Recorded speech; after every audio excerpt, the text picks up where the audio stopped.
Contrairement à une idée reçue, il existe une abondante documentation iconographique relative à la Shoah. Les nazis eux-mêmes ont pris soin de documenter méthodiquement leurs crimes à travers d'innombrables photographies donnant à voir la persécution des Juifs. L'enfermement dans les ghettos, les pogroms, les exécutions par balles, les rafles et les déportations sont autant d'étapes du processus de destruction des Juifs largement photographiées par les bourreaux. Mais une catégorie de photographies est extrêmement rare, celles qui prennent les tueurs sur le fait. Il en existe quelques-unes, une dizaine environ, notamment celle très connue d'un homme sur le point d'être assassiné, qui fut légendé par les criminels, le dernier juif de Vinnytsia. L'historienne américaine Wendy Lower consacre son dernier ouvrage à l'une de ces rares photographies, l'exécution d'une femme et de son enfant par des hommes armés au bord d'une fosse. Face à cette image d'une violence sidérante, l'historienne décide de mener une enquête aussi exhaustive que possible. Identifier la femme, démasquer ses bourreaux, reconstituer la scène du crime, son déroulement étape par étape, pour tenter d'atteindre tout ce que cette image figée ne figure pas. Miropil, le 13 octobre 1941. Cette petite bourgade d'Ukraine se situe à mi-chemin entre Lviv et Kiev, dont nous suivons en ce moment même les actualités tragiques. Le 13 octobre 1941, les Juifs de Miropil sont conduits à l'extérieur de la ville, dans la forêt avoisinante, devant une fosse creusée pour engouffrer leurs corps. Là, ils sont tous systématiquement assassinés. Sur la photographie, 5 hommes armés se tiennent debout devant le ravin. Au moins 2 d'entre eux pointent leur fusil sur une femme recourbée qui tient un petit garçon par la main. Un nuage de fumée recouvre une partie du corps de la femme. Ce nuage provient de la détonation des armes à feu qui viennent de s'abattre sur elle. La photographie a figé l'instant précis de l'exécution. L'instrument meurtrier et l'appareil photographique ont été actionnés dans une parfaite synchronicité. Wendy Lower débute son enquête à partir de cette première preuve du crime, l'image. Elle en analyse les moindres détails, la lumière qui indique l'heure de la journée, la saison qui situe temporellement l'événement, les uniformes qui renseignent sur les meurtriers. Dans cette recherche micro-historique, l'image n'est pas illustrative mais devient une source d'information à part entière.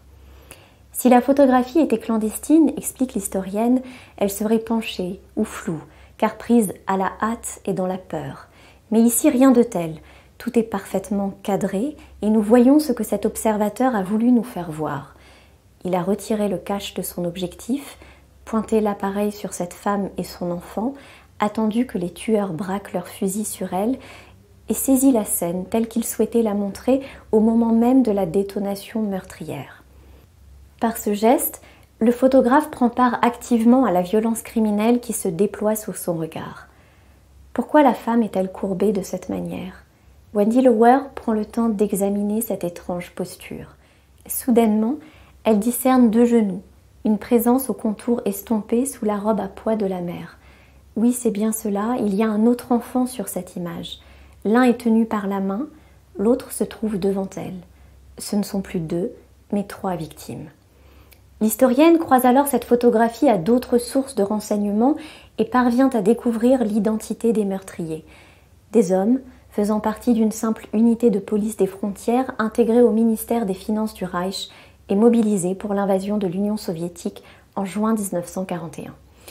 Ces hommes se sont portés volontaires pour participer aux exécutions de masse. À leur côté figurent des miliciens ukrainiens qui connaissaient leurs victimes de longue date, vivant côte à côte à Miropil. L'enquête de Wendy Lower lui permet également d'identifier le photographe, soldat slovaque mobilisé pour l'invasion de l'Union soviétique. Il est présent avec son unité dans les environs de Miropil le 13 octobre 1941.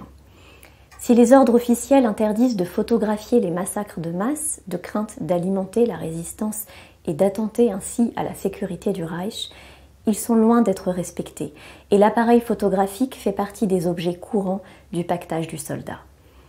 L'historienne découvre ainsi d'autres clichés de ce photographe. L'image qu'il occupe fait donc partie d'une série qui documente le massacre de Miropil. Les angles de prise de vue sont multiples, il va et vient librement autour de la scène du crime et choisit la composition de ces clichés. Les sources se multiplient, l'historienne prend notamment connaissance du témoignage de Ludmila Blechman, unique survivante du massacre du 13 octobre 1941. Tout ce qui est hors champ de la photographie peut désormais être reconstitué. La fosse creusée la veille du massacre, le recrutement par les SS de policiers volontaires, l'élaboration d'un plan de résistance par les familles juives de Miropil. Il est décidé que chaque famille identifie un Ukrainien compatissant, susceptible d'être soudoyé et de recueillir des enfants qui, eux, devront survivre, tandis que les adultes attaqueront les policiers. Mais tous sont trahis. La milice locale encercle la ville pour empêcher toute fuite dans la forêt et un pogrom éclate durant la nuit. Tous les juifs sont recherchés, partout, et conduits sur la place du marché tandis que les voisins pillent leurs biens sous leurs yeux. À l'aube, les policiers les conduisent dans la forêt. Ceux qui refusent de marcher jusqu'au ravin sont abattus sur place. Le sentier est jonché des cadavres de tous ceux qui ont tenté de résister. Les mères avec leurs enfants n'ont d'autre choix que de s'avancer jusqu'au ravin, devant les armes des policiers allemands et ukrainiens, devant l'appareil du photographe. Wendy Lower insiste avec pertinence sur cet élément central, la mise à mort des cellules familiales. Être contrainte d'assister à l'exécution des siens constitue selon l'historienne le point névralgique du crime de génocide. L'approche quantitative de la Shoah maintient tragiquement une lecture nazie du crime. En rétablissant une représentation à l'échelle des groupes familiaux, la victime est placée au centre de l'histoire et le génocide est saisi à travers l'ampleur du drame individuel. Cette enquête a débuté à partir d'une photographie de violence nue. Tout l'intérêt de cette recherche micro-historique réside dans la réflexion menée par Wendy Lower au sujet de l'usage de ces photographies. En les donnant à voir, le risque est grand d'alimenter une fascination obscène du meurtre et de maintenir une humiliation permanente des victimes. En refusant de les montrer, on élude la vérité de la violence nazie. Quelle attitude adopter face à de telles images ? L'historienne fait le choix assumé de les regarder, de s'y confronter. Son ambition est de démasquer les criminels afin de rendre aux victimes une justice historique et leur restituer ainsi leur dignité.